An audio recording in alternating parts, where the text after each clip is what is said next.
Atelier fiscal. Comment est imposé le bénéfice, IR ou IS?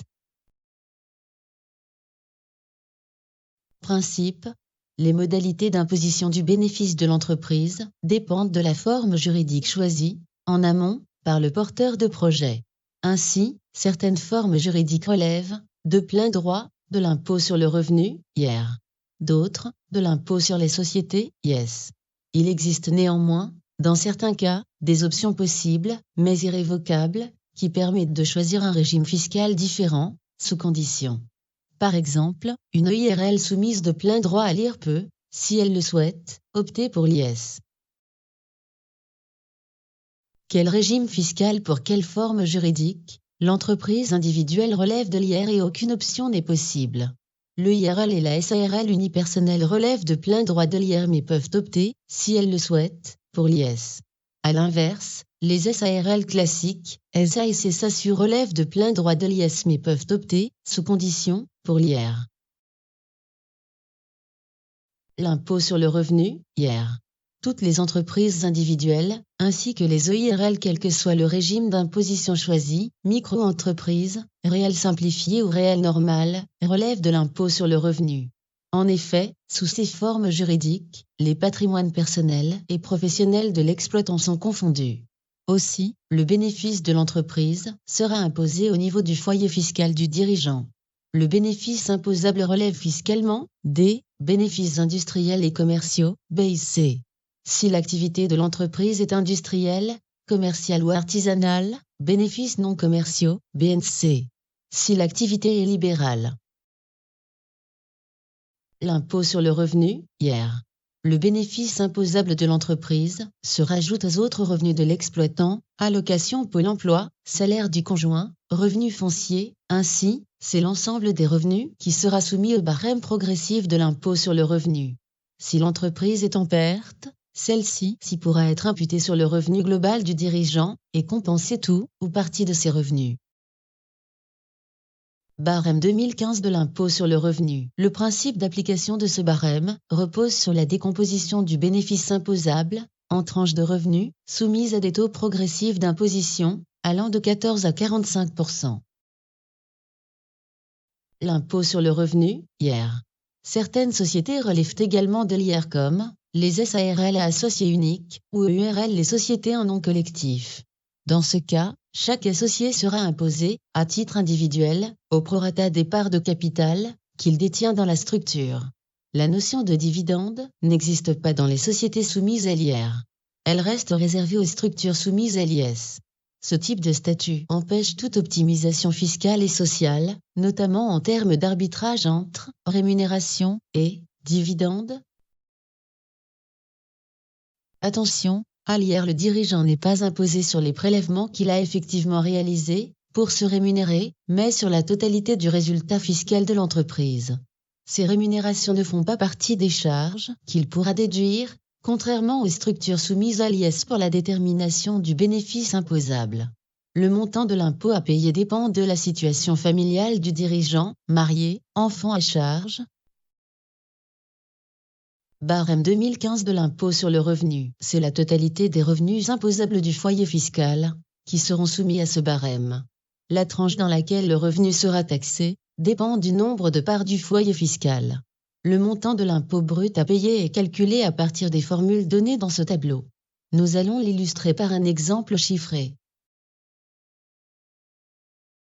Exemple d'application. Une entreprise soumise à l'IR a réalisé un BIC de 34 000 €. Quel sera le montant de l'impôt sur le bénéfice à payer dans les deux cas suivants? K1, l'exploitant est célibataire, sans enfant. K2, l'exploitant est marié, sans enfant. Remarque, dans les deux cas, il n'y a pas d'autres revenus. K1, détail des calculs dans ce premier cas, le quotient familial est de 34 000 €. Ce revenu est compris entre 26 765 € et 71 754 €, avec un taux marginal d'imposition de 30%. L'impôt à payer est de 4 561 €. K2, Détail des calculs. Dans le deuxième cas, le quotient familial descend à 17 000 € grâce au nombre de parts. Ce revenu est alors compris entre 9 690 € et 26 764 €, avec un taux marginal d'imposition de 14%. L'impôt à payer est plus faible et ressort à 2 047 €. Conclusion, la situation familiale du dirigeant impacte le montant de l'impôt sur le bénéfice à payer. Le centre de gestion agrée toute entreprise qui déclare des bénéfices industriels et commerciaux, BIC, soumis à l'impôt sur le revenu, peut adhérer à un centre de gestion agréé, CGA, qui apporte une assistance en matière de gestion. En effet, le CGA fournit à ses adhérents un rapport de gestion analysant la situation financière de l'entreprise, vérifie la cohérence et la vraisemblance des déclarations fiscales qui lui sont communiquées, notamment en matière de TVA et de résultats, dresse un compte-rendu de mission, transmis aux adhérents, ainsi qu'à l'administration fiscale. Le centre de gestion agrée cette adhésion, payante annuellement, permet d'éviter la majoration du bénéfice imposable de 25%. Depuis janvier 2015, les adhérents du CGA ne bénéficient plus du délai de reprise, limité à 2 ans, en cas de contrôle fiscal. Le délai de reprise est la durée pendant laquelle l'administration fiscale peut exercer son pouvoir de redressement. Il est, dorénavant, le même pour toutes les entreprises, qu'elles soient adhérentes d'un CGA ou pas, et reste fixé à 3 ans. Exemple d'application. Une entreprise soumise à l'IR a réalisé un BIC de 26 000 €. Quel sera le montant de l'impôt sur le bénéfice à payer dans les deux cas suivants? K1. L'entreprise a adhéré au CGA. K2. L'entreprise n'a pas adhéré au CGA. Remarque, dans les deux cas, l'exploitant est célibataire, sans enfant. Impôt à payer, avec ou sans CGA.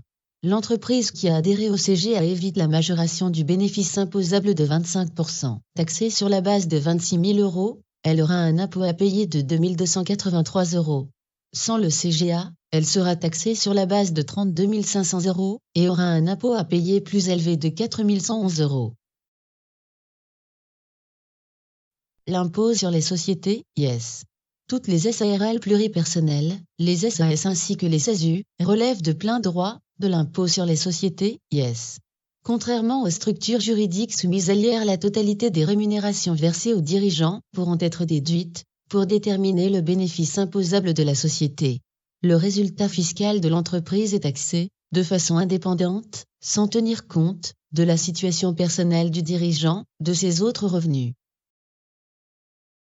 L'impôt sur les sociétés, IS. Il y a par conséquent 3 niveaux d'imposition. Dans ce type de structure juridique, la société paye l'impôt sur les sociétés, IS, sur la base du bénéfice fiscal, déterminé dans les documents financiers de l'entreprise. Les rémunérations effectivement perçues par le dirigeant se rajoutent aux autres revenus du foyer fiscal et sont taxées à l'impôt sur le revenu, IR. Si la société distribue des dividendes, les associés, dirigeants ou pas, devront les déclarer à l'impôt sur le revenu, IR. Comparaison IR et IS. À l'IR, les rémunérations du dirigeant ne sont pas déductibles, et c'est la totalité du bénéfice qui est soumise au barème de l'impôt. À l'IS, les rémunérations du dirigeant sont déductibles et contribuent à diminuer le bénéfice imposable. Conclusion, l'impôt sur les sociétés permet de maîtriser l'assiette, et donc le montant de l'impôt à payer. Le barème de l'impôt sur les sociétés est composé de 2 taux, 15% pour les entreprises qui ne dépassent pas 7 630 000 € de chiffre d'affaires et 38 120 € de bénéfices pour 12 mois d'activité. 33,33% dans les autres cas.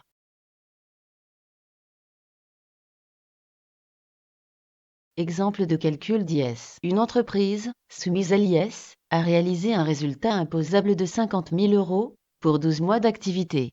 Son chiffre d'affaires est de 380 000 € hors taxe. Quel sera le montant de l'impôt sur le bénéfice à payer? Dans ces conditions, elle peut bénéficier de l'IS à 15% sur la part de bénéfice, n'excédant pas 38 120 €. Le solde, soit 11 880 €, sera taxé à 33,33%.